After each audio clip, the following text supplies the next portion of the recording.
All right, let's be honest. When you're hunting for those exciting high-growth stocks, a Scandinavian insurance company probably isn't the first place you look. But today, we're going to dig into the story of Protector Forsikring. This is a company that has posted some absolutely stunning returns by basically picking a fight with the giants of a very, very traditional industry.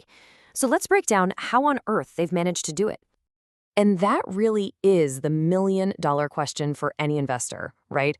How does a business that's supposed to be kind of boring, it's all about calculating risk, end up producing returns that look more like something out of Silicon Valley? Well, the secret sauce, as you'll see, is a very specific, very powerful business model that is just built from the ground up to be different. So let's meet the company at the heart of all this, Protector Forsikring.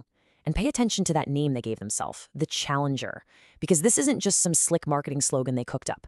Their entire identity, their whole reason for being is built around that idea. They started in Norway back in 2004 with a simple mission, to shake up the old sleepy insurance market. Not by outspending everyone on ads, but by just being smarter, leaner, and building these incredibly deep relationships with their partners.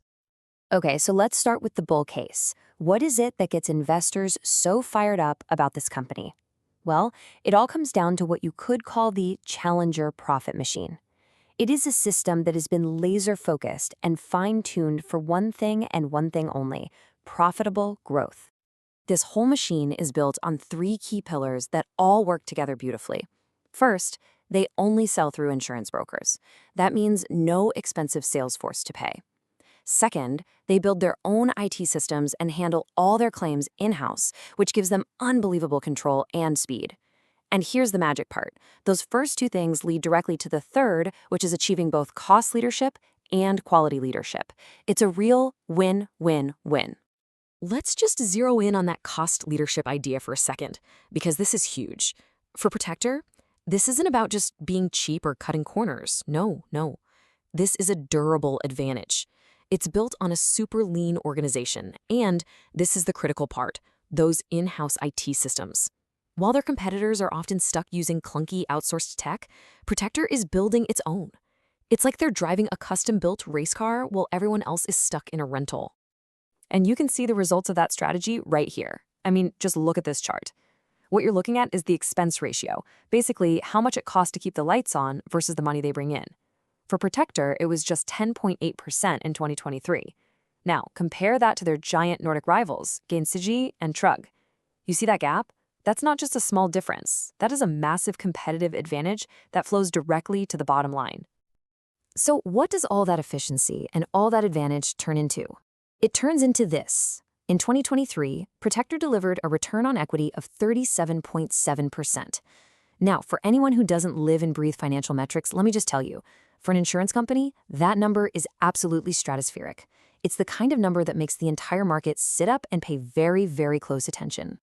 But look, an amazing business model is only half the picture, right? The other part of the bull case, the really exciting part, is growth. Protector figured out how to take their successful Norwegian model and turn it into a repeatable playbook that they could use to expand across Europe. Let's see how they've been running that play. You can see that playbook in action right on this timeline. They started at home in Norway, then methodically moved into Sweden, then Denmark, and then bam, in 2016, they made this huge leap into the UK and Finland. And what's next? The big one, France, coming in 2025. This isn't random. It's disciplined, it's deliberate, it's step-by-step domination. And you want to know how well that expansion has worked out? Just look at this. This is where their business is coming from now. The UK, a market they only just entered in 2016, remember, now makes up 41% of their entire business. It's their biggest market by a mile.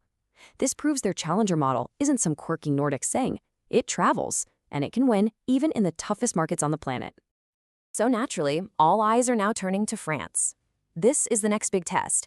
And they're not going in blind. They're following the playbook to a T, targeting the niches they know inside and out, like commercial vehicles and city insurance. And it's a big if, but if they can succeed in a market as massive as France, we could be talking about a whole new chapter of growth for years and years to come. This is the catalyst everyone is watching. Okay, so that's the bull case. And you have to admit, it's a pretty powerful story. A hyper-efficient, highly profitable company with a clear plan for growth.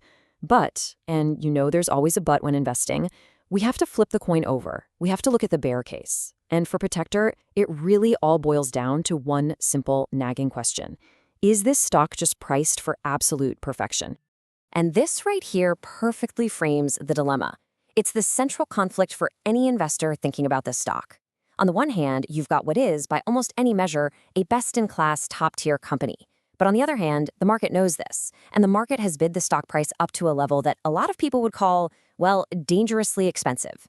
That's the tightrope you have to walk. And this number, this is what keeps the bears up at night. At the time we're looking at this, the stock was trading at roughly 6.4 times its book value. Now, to put that in perspective, your average stable insurance company trades for maybe 1, maybe 2 times its book value. So 6.4, that's in a totally different galaxy.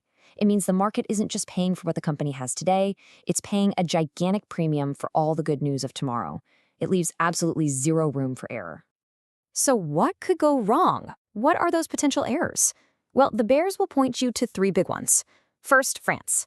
Yeah, it's a huge opportunity, but it's also a massive execution risk. They could stumble. Second, the insurance industry itself is cyclical. We've been in a hard market where prices go up. If that flips to a soft market with more competition, those fat profit margins could get squeezed hard. And finally, you can never ever forget, this is an insurance company. One single major catastrophe can come out of nowhere and just wipe out a whole quarter's worth of profit. Poof! So where does all of this leave us? We've seen the powerful bull argument, and we've looked at the very real risks the bears are worried about. Now it's time to pull it all together so you can start to form your own investment thesis. And here it is, all laid out side by side. The bulls see this proven challenger model with a real cost advantage that leads to incredible returns, and they see a clear path for more growth in France. The bears, though, they look at that same picture, and they see a demanding, sky-high valuation that already assumes all that success. And they see the risks, the execution in France, the industry turning against them, and the simple, unavoidable volatility of the insurance game. And so that brings us to the final, critical question that you as an investor really have to answer for yourself. Is Protector Forsikring one of those truly rare, best-in-class compounders, a special kind of business whose quality actually justifies paying a premium price? Or is it a fantastic company, but one where the stock price has just gotten way ahead of itself, making it a great business at a really risky valuation? Your answer to that question is everything. That's what will determine if you think this is a challenger that's worth backing.